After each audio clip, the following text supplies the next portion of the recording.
Dar vienas iš mini automatų, tai būtų mini AK47, kurios komplektacija irgi panaši.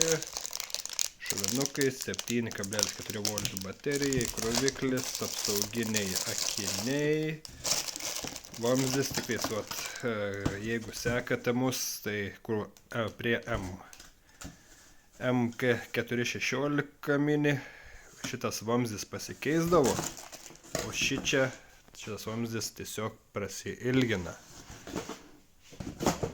Principas vėl toks pat.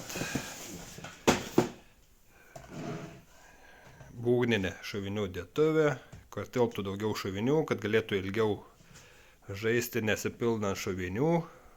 Vamzdis galima, aišku, ir prasilginti, galima jį trumpesnį turėti, šaudymui efektyvumo to nepakeičia.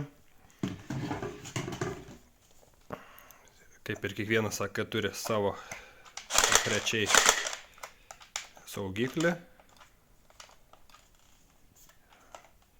Išjungus saugiklį su šitą svirtimi galima užtaisyti rankiniu būdu.